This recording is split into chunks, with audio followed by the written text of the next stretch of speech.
बिस्मिल्लाहिर्रहमानिर्रहीम। अस्सलाम वालेकुम dear students, welcome to Al Yusuf law college. आज फिलॉसफी ऑफ लॉ सब्जेक्ट का क्वेश्चन नंबर 1 करेंगे, जो कि define law, what are the kinds of law और द क्लासिफिकेशन ऑफ लॉ, कि लॉ क्या है और लॉ की कितनी किस्में हैं। अगर मैं इसको आम तौर पर जनरल डिफ़ाइन करूं तो लॉ का हमारी लाइफ के अंदर, डेली लाइफ के अंदर बहुत ही अहम किरदार है।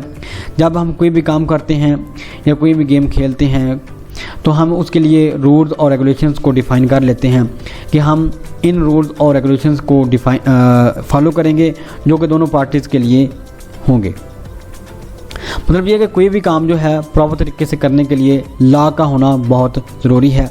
और हमारी और एक जो स्टेट है वो अपना मुल्क चलाने के लिए, अपनी स्टेट को चलाने के लिए लॉज बनाती है, ताकि उसकी स्टेट का हर एक बंदा जो है उन लॉज को फॉलो करे।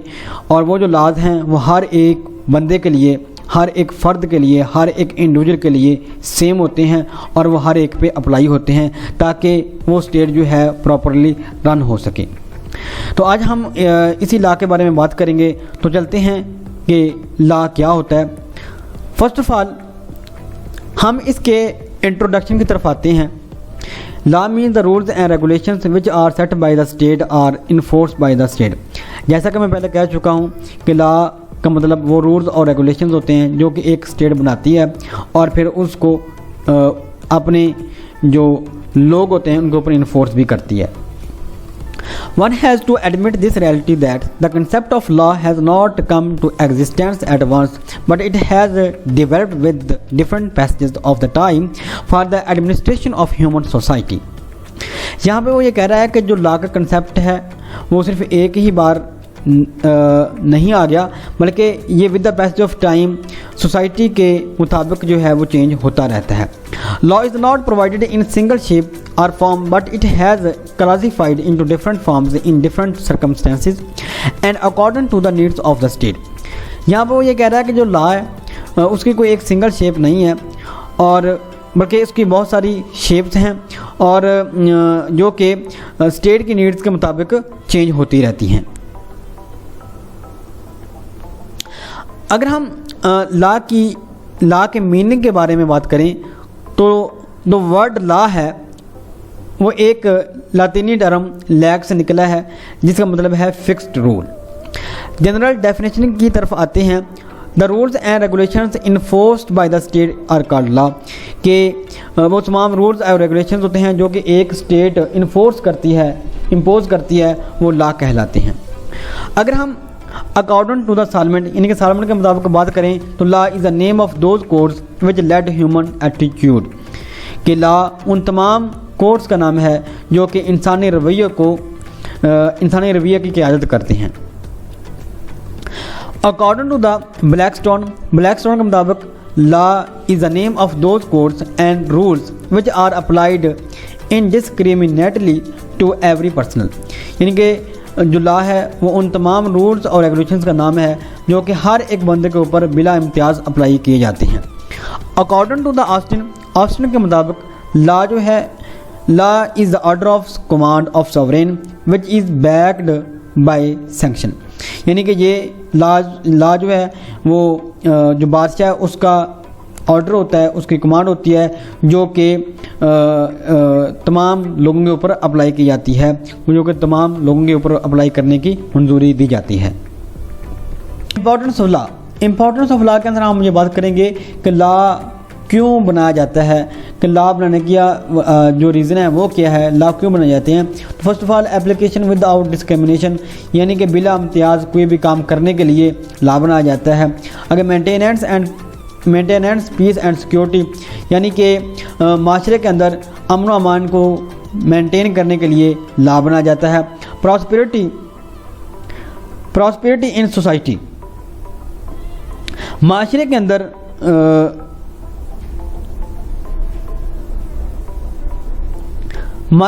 खुशहाली और तरक्की लाने के लिए लॉ बनाया जाता है। Reduction of social crimes, social जो क्राइम्स हैं उनको कम करने के लिए लॉ बनाया जाता है। इम्पार्शियलिटी का मतलब ये होता है कि बिला किसी इम्तियाज़ के, बिला किसी जो है गैर जानबदाराना जो है काम करने के लिए लॉ बनाया जाता है। प्रोटेक्शन ऑफ फंडामेंटल राइट्स, जो आपके जो बुनियादी हकूक़ हैं उनके तहफ़्फ़ुज़ के लिए लॉ बनाया जाता है। ये जो हमने बातें की हैं अभी, ये सारे के सारे लॉ बनाने के मकसद हैं कि हम लॉ बनाते क्यों हैं, लॉ बनाने की वजह क्यों पेश आती है, तो ये बात हम करते हैं, इसके अंदर बात की गई है। आगे है क्लासिफिकेशन ऑफ लॉ या काइंड्स ऑफ लॉ, लॉ की कितनी किस्में हैं। तो आपकी इस बुक के अंदर या हम इस टॉपिक के अंदर 12 काइंड्स ऑफ लॉ के बारे में बात करेंगे। पहला है natural law, customary law, civil law, criminal law, substantive law, procedural law, constitutional law, international law, special law, local law, law of autonomous body और इनएक्टेड लॉ। तो सबसे पहले हम बात कर रहे हैं नेचुरल लॉ। नेचुरल लॉ नाम से ज़ाहिर है, नेचुरल यानी कि कुदरती लॉ जो होता है, जिस तरह के जो खुदा के बनाए हुए जो कवानीन हैं, जो रूल्स और रेगुलेशंस हैं, उनको हम नेचुरल लॉ बोलते हैं। यहाँ पे जो बात की गई है, law of universe through which different natural objects are working such as sun, moon, stars and entire universe is working without the force of human being.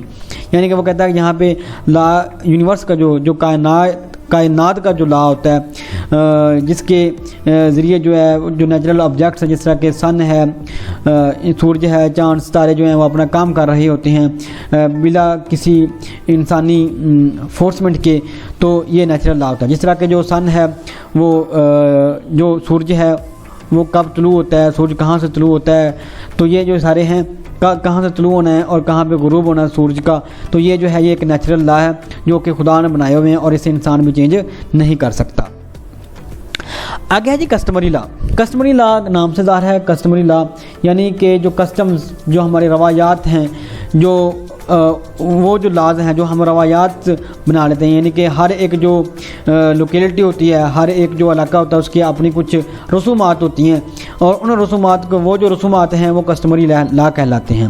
यानी कि यहाँ पर उसने लिखा हुआ है local law is that law which is born out of immemorial customs which have been practised in particular locality for a long period of time.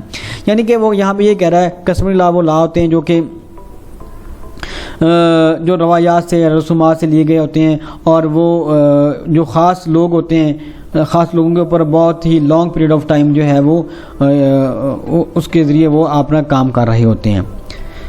Enacted law क्या होता है जी? Enacted law is the law which is man made law and is made by some legislative authority.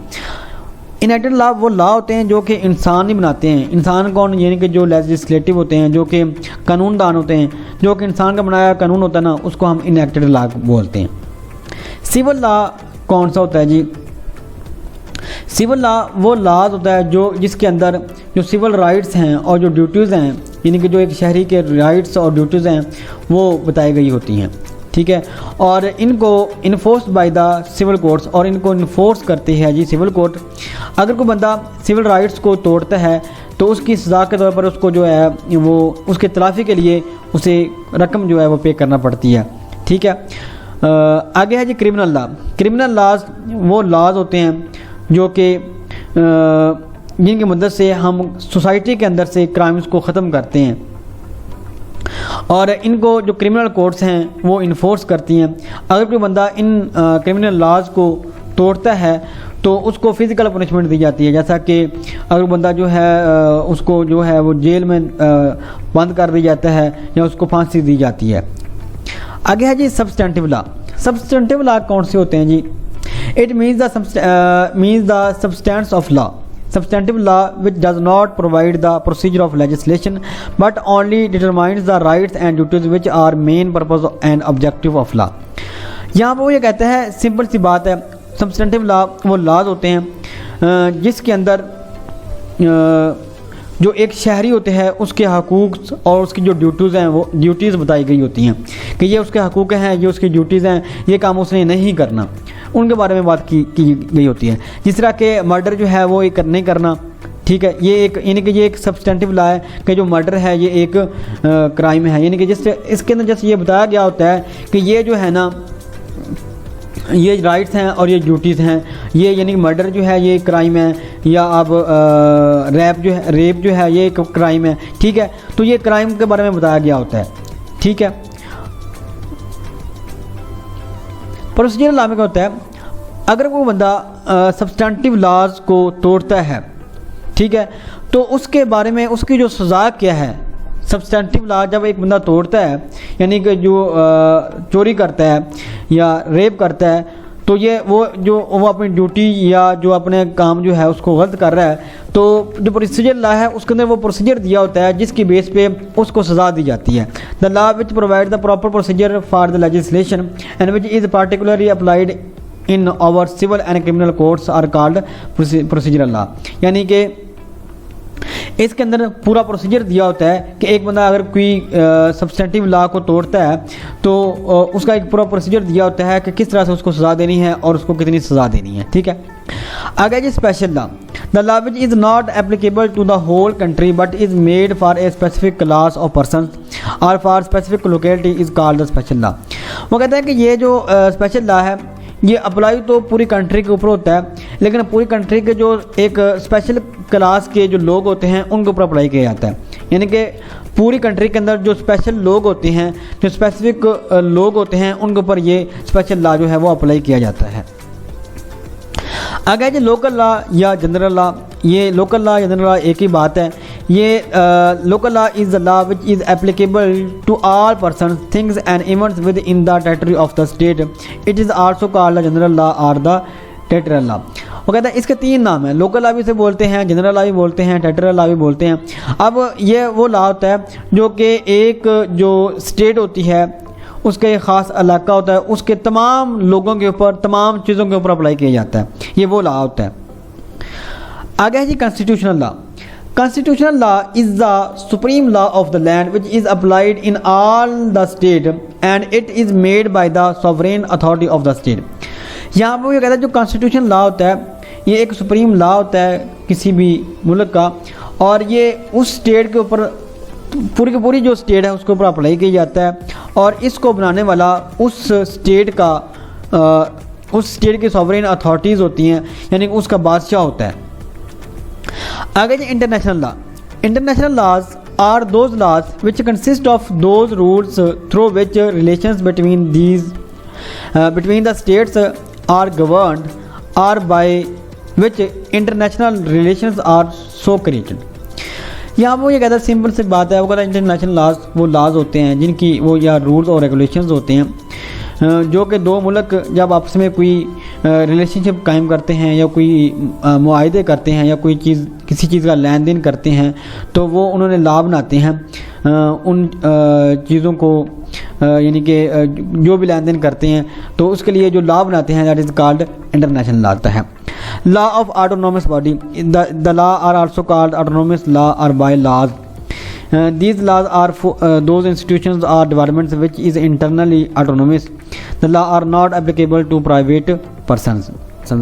इसको मैं आपको simple define कर देता हूँ। ये वो लाज होते हैं जो हर एक जो स्कूल होता है, हर एक कॉलेज होता है, हर एक यूनिवर्सिटी जो है वो अपने लिए खुद बनाती है, जो कि उस स्कूल, उस कॉलेज, उस यूनिवर्सिटी के अंदर अप्लाई किए गए होते हैं। जैसा कि जो अली यूसुफ लॉ कॉलेज है इसके अपने रूल्स और रेगुलेशंस हैं, ठीक है, अपने उसने जो लॉ बनाए होते हैं, ये जो इसके अपने लॉ हैं, दीज लॉ, इन लॉज को हम लॉ ऑफ ऑटोनोमस बॉडी कहेंगे। ये लॉ इस जो कॉलेज है या के ऊपर ही के अंदर जो बंदा आएगा उसके ऊपर अप्लाई होंगे, हर बंदे के ऊपर अप्लाई नहीं हो सकते। थैंक्स।